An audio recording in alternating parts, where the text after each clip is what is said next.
Thank you all. Thank you very much. Secretary Straw and Secretary Hoon, Admiral Kobold and Dr. Shipman, distinguished guests, I want to thank you for your very kind welcome that you've given to me and to Laura. I also thank the groups hosting this event, the Royal United Services Institute and the International Institute for Strategic Studies. We're honored to be in the United Kingdom, and we bring the good wishes of the American people. It was pointed out to me that the last noted American to visit London stayed in a glass box dangling over the Thames.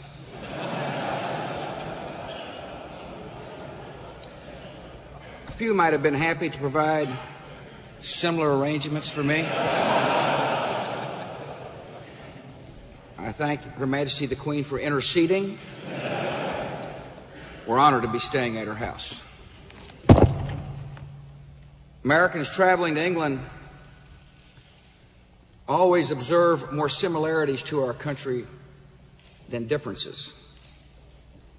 I've been here only a short time, but I've noticed that the tradition of free speech, exercised with enthusiasm, is alive and well here in London.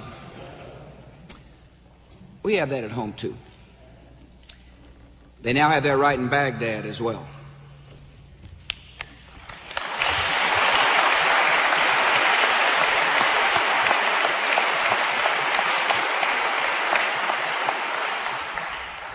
The people of Great Britain also might see some familiar traits in Americans. We're sometimes faulted for a naive faith that liberty can change the world. If that's an error, it began with reading too much John Locke and Adam Smith. Americans have on occasion been called moralists, who often speak in terms of right and wrong. That zeal has been inspired by examples on this island, by the tireless compassion of Lord Shaftesbury, the righteous courage of Wilberforce, and the firm determination of the Royal Navy over the decades to fight and end the trade in slaves. It's rightly said that Americans are a religious people. That's in part because of the good news was translated by Tyndale, preached by Wesley, lived out in the example of William Booth. At times, Americans are even said to have a Puritan streak. And where might that have come from? Well, we can start with the Puritans. To this fine heritage, Americans have added a few traits of our own: the good influence of our immigrants, the spirit of the frontier. Yet there remains a bit of England in every American. So much of our national character comes from you, and we're glad for it. The fellowship of generations is the cause of common beliefs. We believe in open societies ordered by moral conviction. We believe in private markets humanized by compassionate government. We believe in economies that reward effort, communities that protect the weak, and the duty of nations to respect the dignity and the rights of all. And whether one learns these ideals in County Durham or in West Texas, they instill mutual respect, and they inspire common purpose. More than an alliance of security and commerce, the British and American peoples have an alliance of values. And today, this old and tested alliance is very strong.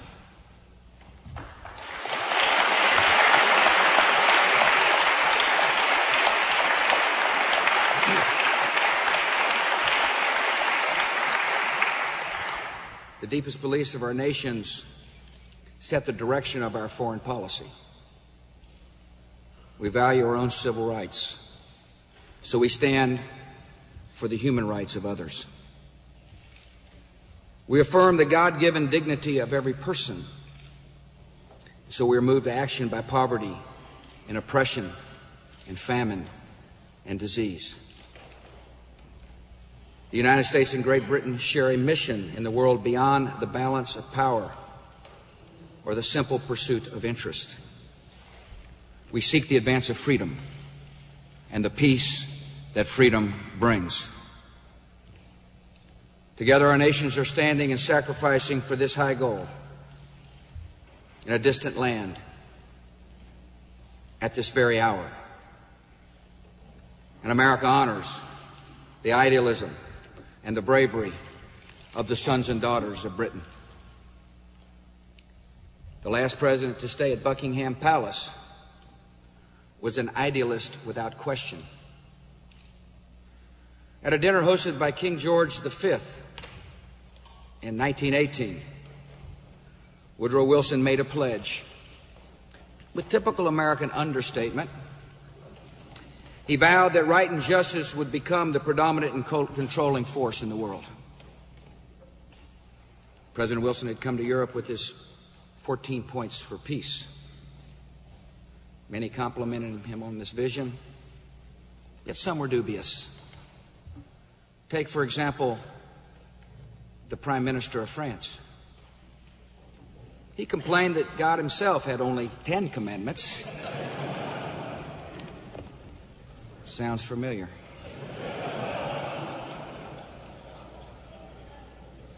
At Wilson's high point of idealism, however, Europe was one short generation from Munich and Auschwitz and the Blitz. Looking back, we see the reasons why. The League of Nations, lacking both credibility and will, collapsed at the first challenge of the dictators. Free nations failed to recognize, much less confront, the aggressive evil in plain sight.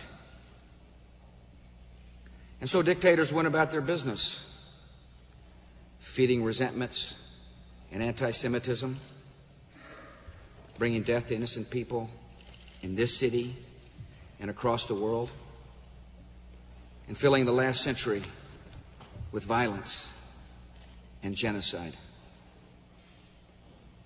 Through World War and Cold War, we learned that idealism, if it is to do any good in this world, requires common purpose and national strength, moral courage, and patience in difficult tasks. And now our generation has need of these qualities. On September the 11th, 2001, terrorists left their mark of murder on my country and took the lives of 67 British citizens. With the passing of months and years, it is the natural human desire to resume a quiet life and to put that day behind us as if waking from a dark dream. The hope that danger has passed is comforting, is understanding, and it is false. The attacks that followed on Bali, Jakarta, Casablanca, Bombay, Mombasa, Najaf, Jerusalem, Riyadh, Baghdad, and Istanbul were not dreams. They're part of a global campaign by terrorist networks to intimidate and demoralize all who oppose them. These terrorists target the innocent, and they kill by the thousands. And they would, if they gain the weapons they seek, kill by the millions and not be finished. The greatest threat of our age is nuclear, chemical, or biological weapons in the hands of terrorists and the dictators who aid them. The evil is in plain sight. The danger only increases with denial. Great responsibilities fall once again to the great democracies. We will face these threats with open eyes, and we will defeat them.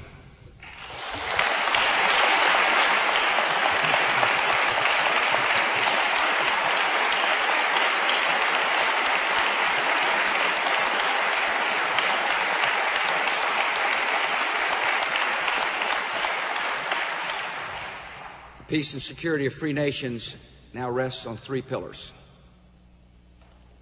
First, international organizations must be equal to the challenges facing our world, from lifting up failing states to opposing proliferation. Like 11 presidents before me, I believe in the international institutions and alliances that America helped to form and helps to lead.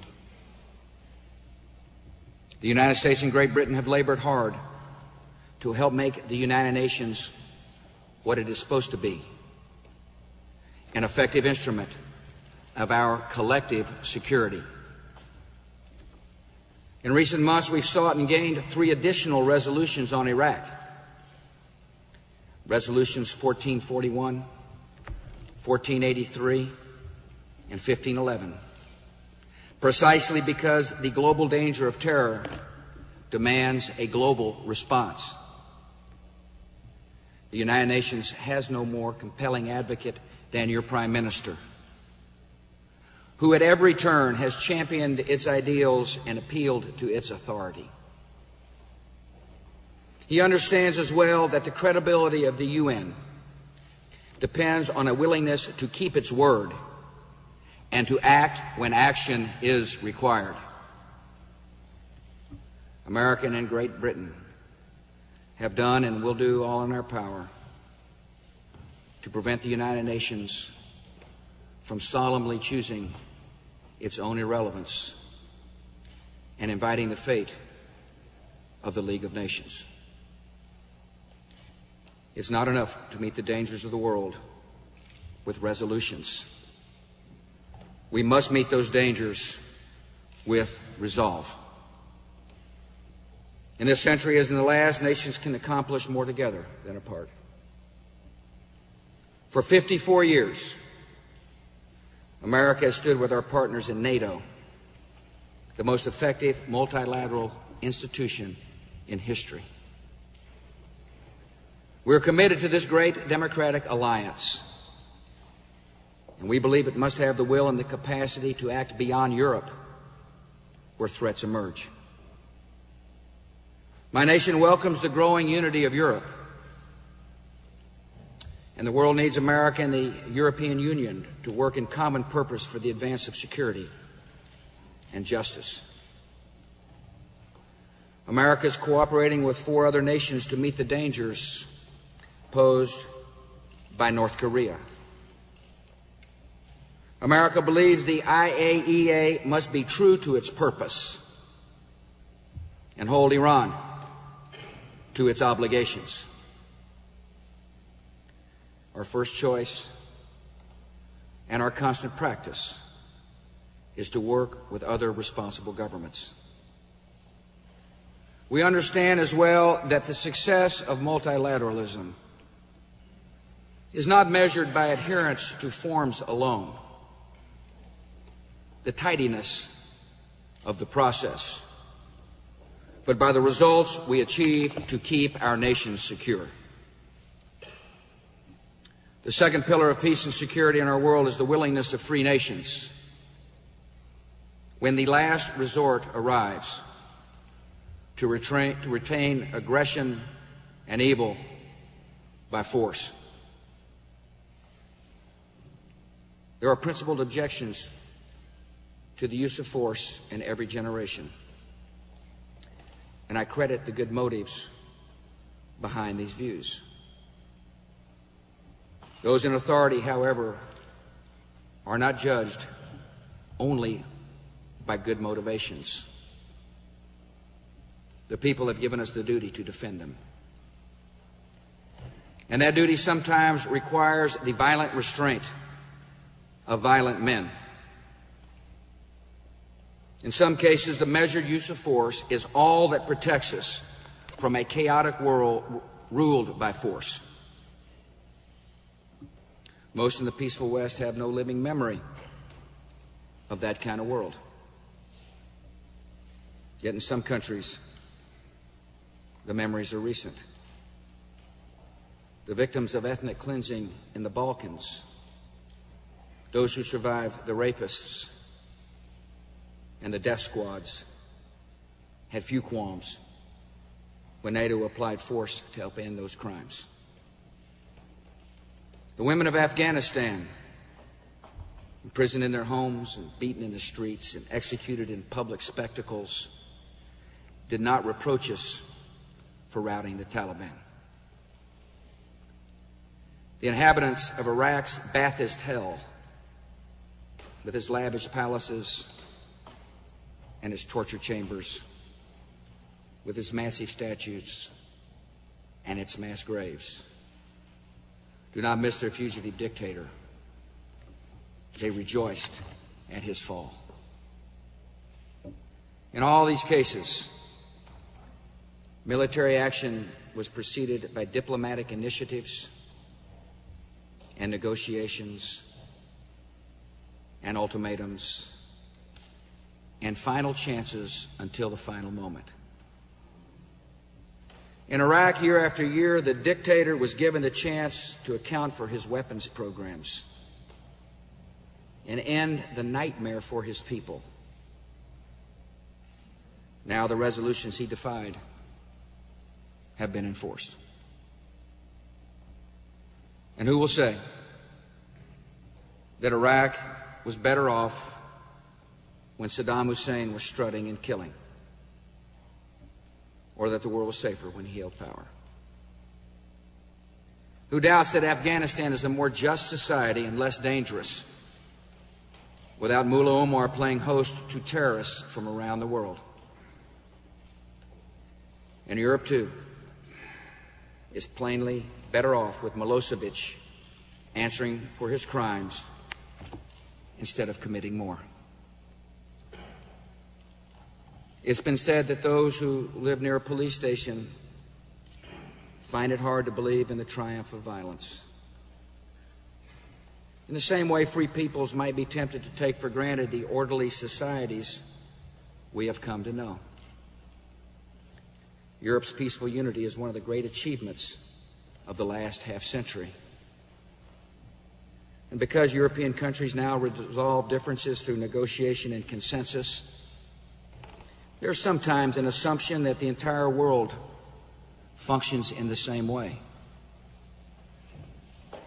But let us never forget how Europe's unity was achieved. By Allied armies of liberation and NATO armies of defense. And let us never forget, beyond Europe's borders, in a world where oppression and violence are very real, liberation is still a moral goal, and freedom and security still need defenders.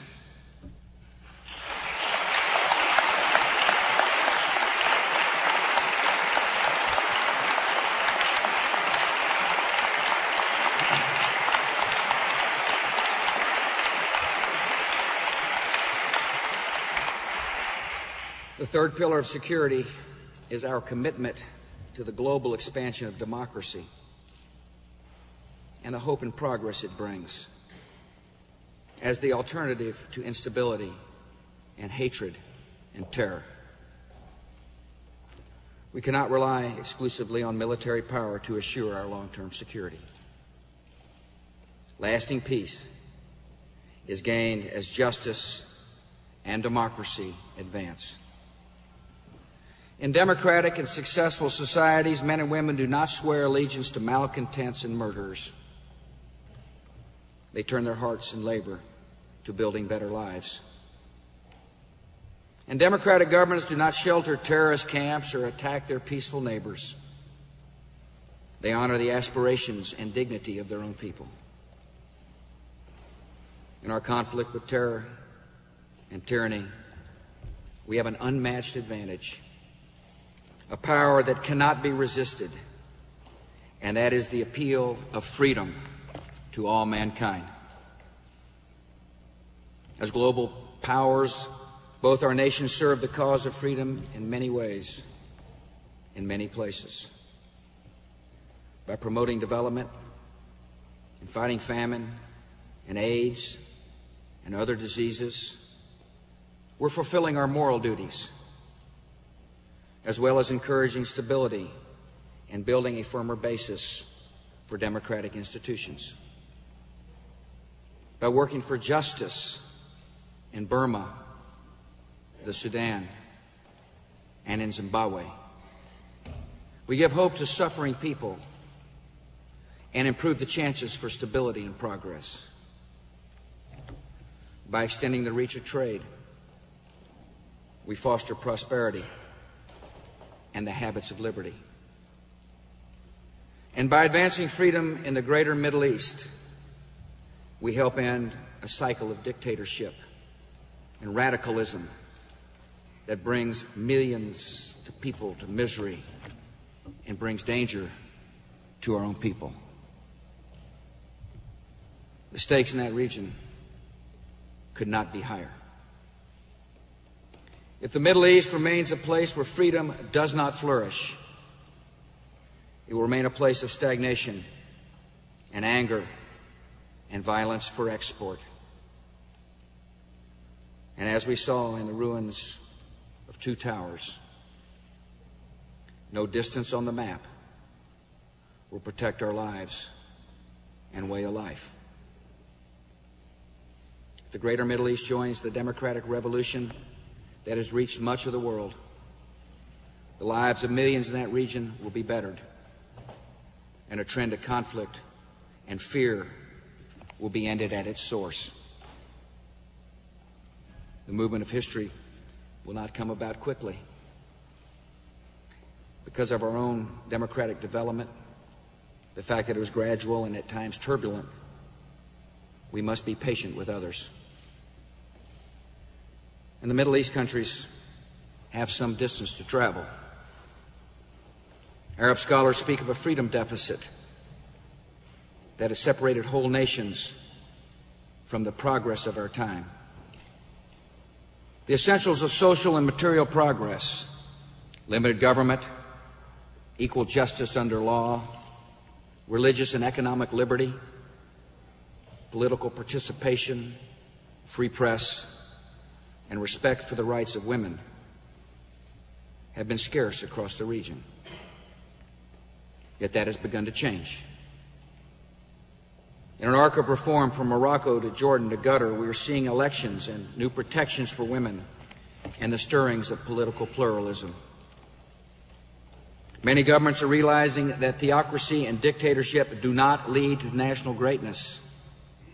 They end in national ruin. They're finding, as others will find, that national progress and dignity are achieved when governments are just and people are free.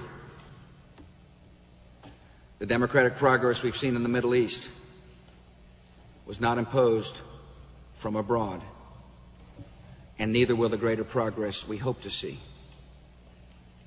Freedom, by definition, must be chosen and defended by those who choose it. Our part as free nations is to ally ourselves with reform wherever it occurs. Perhaps the most helpful change we can make is to change in our own thinking. In the West, there's been a certain skepticism about the capacity or even the desire of Middle Eastern peoples for self-government. We're told that Islam is somehow inconsistent with the democratic culture. Yet more than half of the world's Muslims are today contributing citizens in democratic societies. It is suggested that the poor in their daily struggles care little for self-government. Yet the poor especially need the power of democracy to defend themselves against corrupt elites. Peoples of the Middle East share a high civilization, a religion of personal responsibility, and a need for freedom as deep as our own. It is not realism to suppose that 1/5 of humanity is unsuited to liberty. It is pessimism and condescension, and we should have none of it.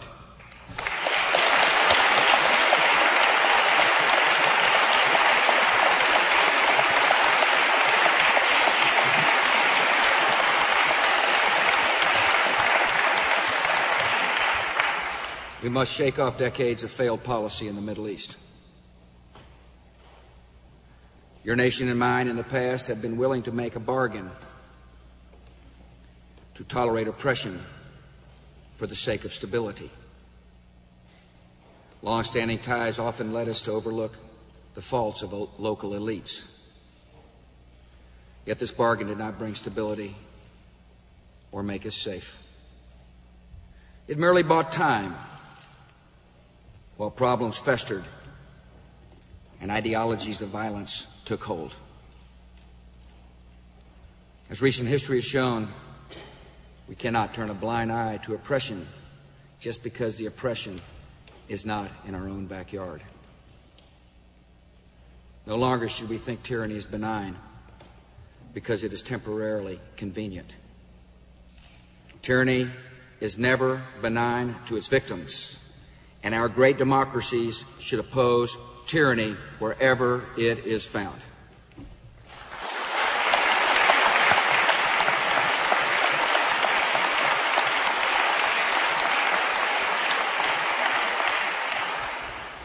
Now we're pursuing a different course, a forward strategy of freedom in the Middle East. We will consistently challenge the enemies of reform and confront the allies of terror. We will expect a higher standard from our friends in the region, and we will meet our responsibilities in Afghanistan and in Iraq by finishing the work of democracy we have begun. There were good faith disagreements in your country and mine over the course and timing of military action in Iraq. Whatever has come before, we now have only two options: to keep our word or to break our word. The failure of democracy in Iraq would throw its people back into misery and turn that country over to terrorists who wish to destroy us. Yet democracy will succeed in Iraq because our will is firm, our word is good, and the Iraqi people will not surrender their freedom.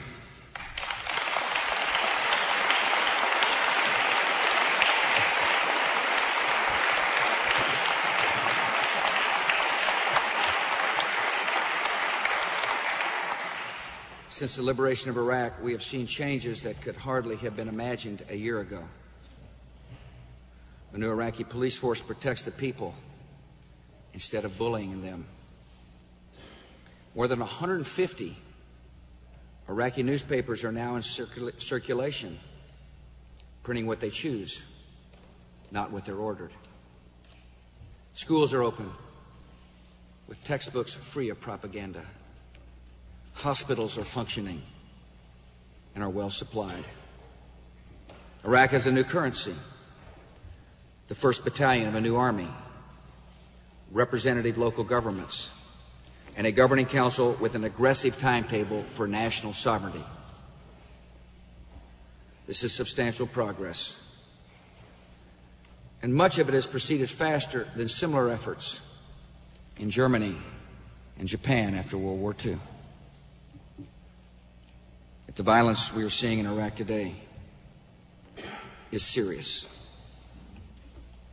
and it comes from Ba'athist holdouts and jihadists from other countries and terrorists drawn to the prospect of innocent bloodshed.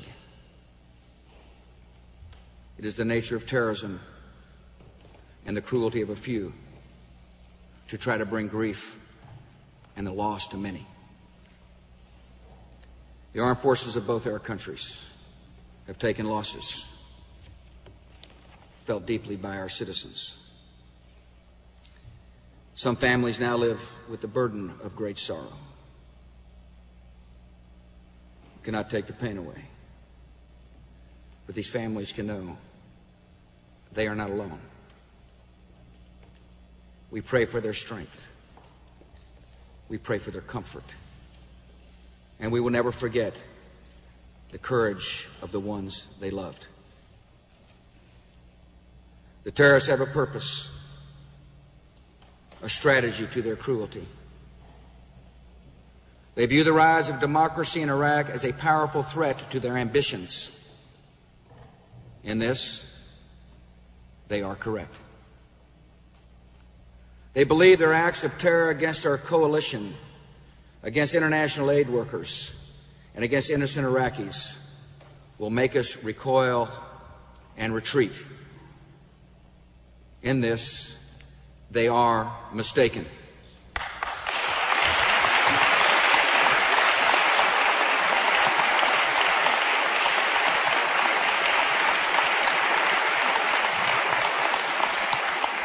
We did not charge hundreds of miles into the heart of Iraq and pay a bitter cost of casualties and liberate 25 million people only to retreat before a band of thugs and assassins.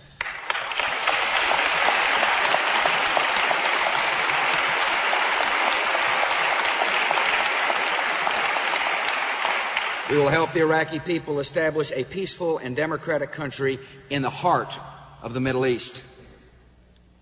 And by doing so, we will defend our people from danger.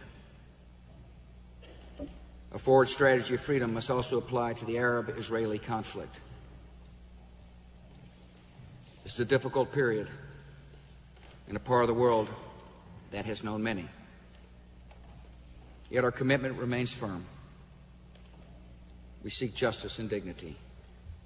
We seek a viable, independent state for the Palestinian people who have been betrayed by others for too long.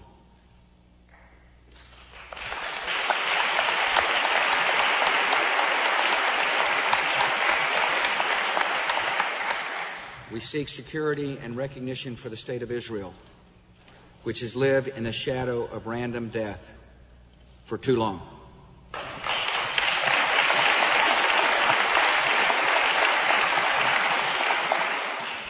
These are worthy goals in themselves, and by reaching them, we will also remove an occasion and excuse for hatred and violence in the broader Middle East. Achieving peace in the Holy Land is not just a matter of the shape of a border. As we work on the details of peace, we must look to the heart of the matter, which is the need for a viable Palestinian democracy. Peace will not be achieved by Palestinian rulers who intimidate opposition, who tolerate and profit from corruption, and maintain their ties to terrorist groups. These are the methods of the old elites, who time and again have put their own self-interest above the interests of the people they claim to serve. The long-suffering Palestinian people deserve better. They deserve true leaders, capable of creating and governing a Palestinian state. Even after the setbacks and frustrations of recent months, goodwill and hard effort can bring about a Palestinian state and a secure Israel. Those who would lead a new Palestine should adopt peaceful means to achieve the rights of their people and create the reformed institutions of a stable democracy. Israel should free settlement construction, dismantle unauthorized outposts, end the daily humiliation of the Palestinian people, and not prejudice final negotiations with the placement of walls and fences. Arab states should end incitement in their own media, cut off public and private funding for terrorism, and establish normal relations with Israel. Leaders in Europe should withdraw all favor and support from any Palestinian ruler who fails his people and betrays their cause. And Europe's leaders, and all leaders, should strongly oppose anti-Semitism, which poisons public debates over the future of the Middle East. Atlantic alliance as vital as it has ever been. We will encourage the strength and effectiveness of international institutions. We will use force when necessary in the defense of freedom. And we will raise up an ideal of democracy in every part of the world. On these three pillars, we will build the peace and security of all free nations in a time of danger. So much good has come from our alliance of conviction and might. So much now depends on the strength of this alliance as we go forward. America has always found strong partners in London, leaders of good judgment and blunt counsel and backbone when times are tough. And I found all those qualities in your current Prime Minister, who has my respect and my deepest thanks.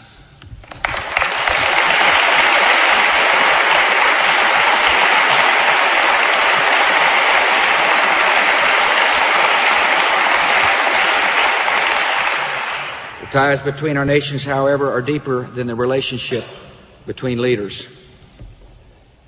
These ties endure because they are formed by the experience and responsibilities and adversity we have shared.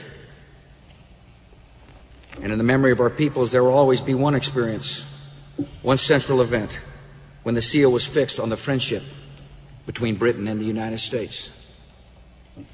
The arrival in Great Britain of more than 1.5 million American soldiers and airmen in the 1940s was a turning point in the Second World War. For many Britons, it was a first close look at Americans, other than in the movies. Some of you here today may still remember the friendly invasion.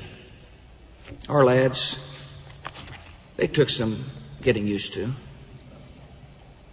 And there was even a saying about what many of them were up to, in addition to being overpaid and over here. At a reunion in North London some years ago, an American pilot who had settled in England after his military service said, "Well, I'm still over here and probably overpaid. So 2 out of 3 isn't bad." In that time of war, the English people did get used to the Americans.